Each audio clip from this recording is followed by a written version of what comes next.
Class 12, ठीक है। ये इतना सिर्फ 5 ही पेज है जो आपका पूरा सिलेबस मैथ्स कवर कर देगा। क्या बोल रहा हूँ, समझ रहे हो? पूरा सिलेबस कवर कर देगा, सिलेबस कवर कर देगा, ठीक है, मैथ्स का, ठीक है। हम वेक्टर अलजेब्रा से करेंगे। देखो, वेक्टर अलजेब्रा में फर्स्ट यूनिट वेक्टर पूछेंगे। यूनिट वेक्टर हमेशा ए कैप से होगा। A cap is equal to A direction वाला, ठीक है, बाई उसका मैग्नीट्यूड, ठीक है। फिर सेक्शन फार्मूला इंटरनली, फिर एक्सटर्नली, फिर डिस्टेंस फार्मूला होगा, फिर डायरेक्शन कोसाइन हम 11th में भी पढ़ चुके हैं, इसलिए आराम से समझ गए होंगे, ठीक है। फिर एडिशन ऑफ वेक्टर में क्या है, rectangular law of vector addition, ठीक है। तो यहाँ पर देखो सी, फिर ए बी, ठीक है। Resultant vector is a sum of the side of a vector, ठीक है। तो वैसे parallelogram law of vector addition, ठीक है। Multiplication of vector by a scalar, ये होता है स्केलर होने से। एरिया ऑफ ए पैराग्राम, ये कांस्टेंट है। देखो, ये क्वेश्चन पक्का पूछेंगे आपको, तो इसका आराम से याद होना चाहिए, ठीक है। फिर एरिया ऑफ ट्रायंगल बहुत बार पूछे चुके हैं, ठीक है। तो ये याद होना चाहिए, half A B sine theta होना। ये देखो, ये वाला मेन है। देखो मैं हाथ से वो कर रहा हूँ, देखो ये और ये मेन है, ये आराम पूछेंगे, ठीक है। फिर अगला को देखते हैं। अगला है हमारा इन्वर्स ट्रिग्नोमेट्री, ठीक है। इन्वर्स ट्रिग्नोमेट्री में देखो ज़्यादा कुछ नहीं है, सिर्फ 12th का जो नया फार्मूला वही है, उसमें सिर्फ क्वेश्चन देंगे। और आपको सबसे इंपॉर्टेंट देखो यहाँ, ये नोट डाउन कर लो, कर दिए होंगे पॉज मार के, ठीक है। ये सबसे ज़्यादा tan inverse x plus tan inverse y, ये ज़्यादा फार्मूला है, ये बहुत ज़्यादा पूछ चुके हैं, बहुत।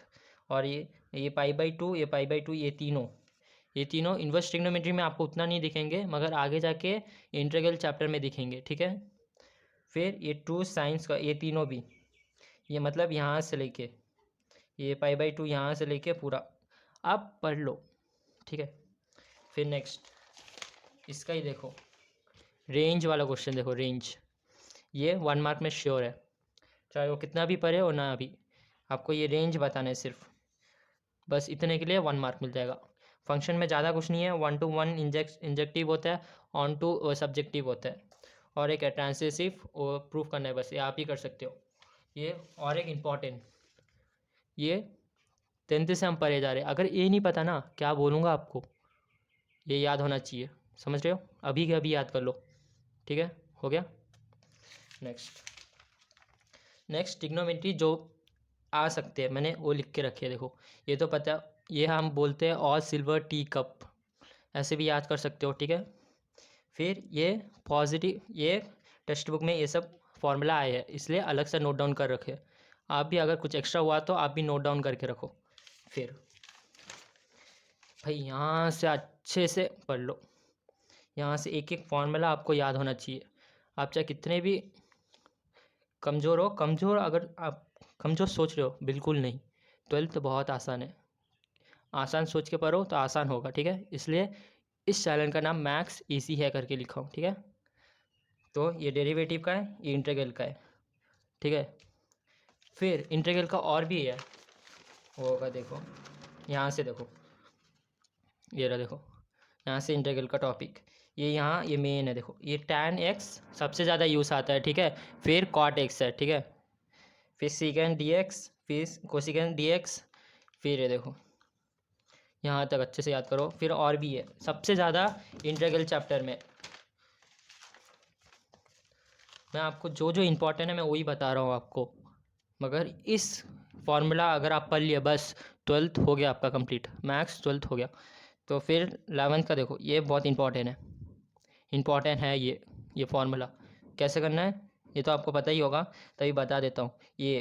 ये कांस्टेंट, ये पी का वैल्यू कांस्टेंट ये रहा, ये ठीक है। फिर उसका डिफरेंशिएट करना है, ये इसका, इस इक्वेशन का, ठीक है। पी का वैल्यू ऐसे ये है, फिर डिफरेंशिएट होने के बाद फिर उसको कांस्टेंट के साथ वो करना है, ए का वैल्यू फाइंड करना है फिर, ठीक है। ऐसा समझ गया ना? फिर यहाँ तक हो गया ये फार्मूला, ये आपको एक्सरसाइज में पक्का मिलेंगे। सबसे ज़्यादा इंपॉर्टेंट ये रहा, ये सबसे ज़्यादा इंपॉर्टेंट है। फिर ये साइन, एप्लीकेशन ऑफ इंटीग्रल में यही है, ये जो इंपॉर्टेंट है ना, पूरा यही लिखा है और कुछ नहीं है बस। फिर ये उतना इंपॉर्टेंट नहीं है, मगर ये देखो मैं फॉर्मूला पूरा है, फिर नोट डाउन कर लिया, रुको यहाँ से 1 2 3 नोट कर लिया, हो गया। अब अगला यहाँ से देखो, यहाँ से आपको सब इम्पोर्टेंट है, क्योंकि सब ये पूरा टेक्स्ट बुक में आपको जो जो फॉर्मूला मिलेगा इसमें ही है, और कहीं नहीं मिलेगा आपको। इतना सोच समझ के हम इतना लिखा हूँ, ठीक है, ढूंढ ढूंढ के, ठीक है। अगला देखते हैं, अगला एप्लीकेशन ऑफ इंटीग्रल। मैं बोला ना एप्लीकेशन ऑफ इंटीग्रल में वो साइन वाला अच्छे से याद रखना, ठीक है। कौन सा साइन, ये रहा, integral of root of A square minus X square D X, ठीक है। ये बार बार पूछेंगे, फर्स्ट एक्सरसाइज में ही ये फॉर्मूला है, फिर इंटीग्रल में ये सब फॉर्मूला है। ये फंक्शन ए बी, ये देखो एक्स फिर डी एक्स से करके, ठीक है, नोट डाउन कर लिया। अब डिफरेंशियल इक्वेशन, डिफरेंशियल इक्वेशन में ज़्यादा कुछ नहीं है, मगर वो सबसे ज़्यादा मार्क का पूछेंगे, इसलिए उसमें देखो उतना कुछ है ही नहीं जो आप डर रहे हो। 3 ही है, ये छोड़ दो, ये नहीं, 3 ही है। एक होमोजीनियस इक्वेशन बोलते हैं, फर्स्ट तो वेरिएबल इक्वेशन होता है, अगर वेरिएबल नहीं कर पाते हैं तो होमोजीनियस इक्वेशन, ठीक है। होमोजीनियस भी नहीं हो पाता है तो लीनियर डिफरेंशियल इक्वेशन होता है, और एक कंडीशन तो देख ही लिया आप। फिर ऑर्डर क्या होता है, डिग्री क्या होता है, बस यही होता है। फर्स्ट ऑर्डर देखना पड़ता है, फिर डिग्री देखना पड़ता है, बस ये आप समझ गए। इसमें क्या, अगर साइन, इसमें क्यों डिग्री क्यों नॉट डिफाइन दिया है, क्यों, कोई बोल सकता है, कमेंट करके बता देना, ठीक है।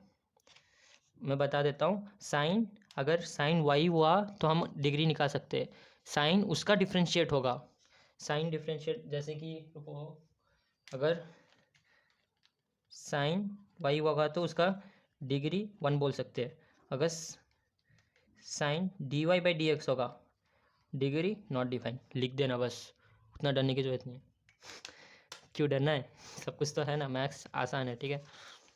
फिर क्या है देखो, फिर 3D, 3 डायमेंशनल ज्योमेट्री, सबसे हार्ड बोलते हो ना, बस वो भी इजी हो गया देखो आपके लिए। देखो L square plus M square N plus N square is equal to 1, ये पता है। फिर यहाँ से देखो इक्वेशन ऑफ ए लाइन, ये इंपॉर्टेंट है, equation of a line through a given point and parallel to a given vector B, ठीक है। ये अच्छे से याद रख लेना, ये सब इंपॉर्टेंट है। एक कार्टेशियन फॉर्म में है, एक वेक्टर फॉर्म में है, ठीक है। फिर ये रहा 3D, ज़्यादा मार्क का है इसलिए इसमें फॉर्मूला भी ज़्यादा है, ठीक है। ये रहा डिस्टेंस बिटवीन ए 2 स्क्यू लाइंस, ठीक है। फिर परपेंडिकुलर क्या कंडीशन है, पैरेलल क्या कंडीशन है, equation of a plane in normal form, ये सब पूछा गया है, ठीक है। फिर equation of a plane passing through a non collinear point, ये है। फिर equation of a plane in intercept form, ये पूछा है। तो इसमें सब कुछ इंपॉर्टेंट है, इसलिए सब कुछ पढ़ लो, नोट डाउन तो करके ही आ रहे हो ना, क्या ऐसी है। फिर ये रहा यहाँ तक लास्ट है डिस्टेंस फार्मूला, डिस्टेंस फार्मूला पूछेंगे पूछेंगे पूछेंगे, ठीक है। फिर एप्लीकेशन ऑफ डेरिवेटिव में आते हैं, application of derivative, application of derivative में फर्स्ट इंक्रीजिंग फंक्शन, ये जान लेना है, strictly increasing function, decreasing function, strictly decreasing function, ठीक है। Slope of a tangent, slope of a normal important है, equation of tangent, equation of normal, ये चारों यहाँ से लेके यहाँ तक चारों 2 मार्क के पक्का पूछ सकते हैं, पक्का पूछेंगे, और ये रेडी रखना है, अभी से करके रखो रेडी, ठीक है। फिर यहाँ से ये हायर ऑर्डर डेरिवेटिव है, हायर ऑर्डर डेरिवेटिव में फर्स्ट वाई लेना है, F of x, function x को वाई मान लेना है, फिर उसको डिफ्रेंशिएट करना है, ठीक है। तो डिफ्रेंशिएट करने के बाद वो फंक्शन को ज़ीरो मानो, ज़ीरो कर लेना है, ठीक है। अगर उसको वापस डिफ्रेंशिएट करना है, ये रहा डबल डिफ्रेंशिएशन करने के बाद कंडीशन देखना है, लोकल मैक्सिमम लोकल मिनिमम, मैं बता चुका हूँ ना लोकल मैक्सिमम लोकल मिनिमम क्या होता है, ठीक है। फिर अगर ज़ीरो, देखो यहाँ कंडीशन है, देखो ज़ीरो अगर ज़्यादा होगा तो वैल्यू, तो ये लोकल मैक्सिमम है, अगर इक्वल टू ज़ीरो होगा तो क्या है, इन्फ्लेक्शन, ठीक है। Absolute minimum, absolute maximum, absolute minimum value, ठीक है। तो इसमें भी सेम है थोड़ा बहुत। फर्स्ट एफ ऑफ एक्स को वाई ले लो, फिर उसको डिफ्रेंशिएट करना है, फिर इक्वल टू ज़ीरो डाल लेना है, फिर वैल्यू देखना है। अब सबसे ज़्यादा वैल्यू वो सबसे ज़्यादा मैक्सिमम वैल्यू एब्सोल्यूट मैक्सिमम है, और सबसे कम वैल्यू एब्सोल्यूट मिनिमम वैल्यू, ठीक है। और ये तो हम, ये इंपॉर्टेंट है, क्योंकि यही इम्पोर्टेंट है, ठीक है, ये 2 फार्मूला।